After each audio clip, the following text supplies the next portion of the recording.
Your brand new iPhone deserves the best protection, and the iLune 3-pack screen protector plus 3-pack camera lens protector has you covered. Don't take risks with your iPhone. Click the link in the video description to shop now on Amazon. Welcome to Truthline, where we break down the biggest stories in sports and give you the unfiltered truth.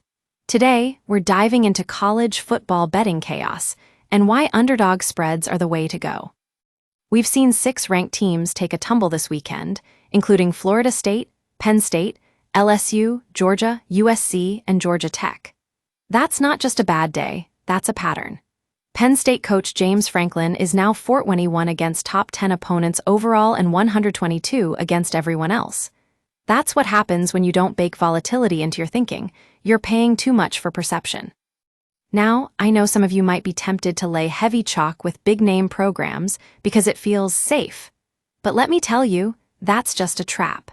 The Oregon-Penn State total went over only because of overtime, and the Indiana spread would have pushed if not for an intentional safety. Volatility shows up in every corner of the board.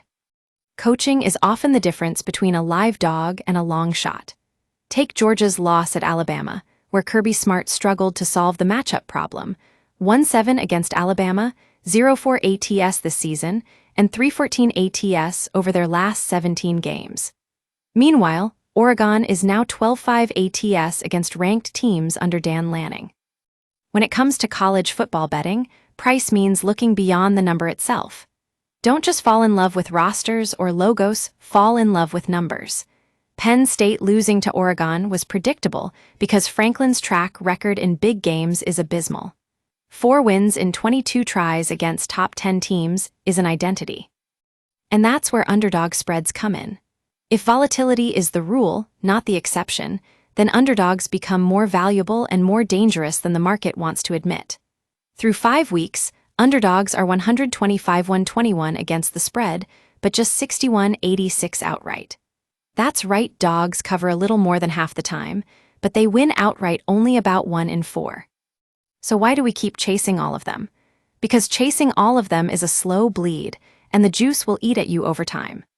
Save those moneyline plays for games where the matchup, coaching edge, or volatility signals a real path to victory, like Virginia, Illinois, Alabama, Cincinnati, Hawaii, and Virginia Tech did this weekend. When it comes down to it, the lesson of Week 5 isn't that everything is random and unpredictable. It's that chaos is predictable and shows up every season, every Saturday, in games we swear we know the outcome of. Bettors lose when they ignore it, but winners win when they lean into it. That's why volatility is your edge if you're patient enough to trust the uncomfortable side.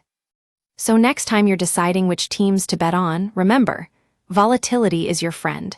It's not about being reckless or impulsive, it's about trusting the numbers and the patterns. And that's what Truthline is all about, giving you the unfiltered truth in sports betting.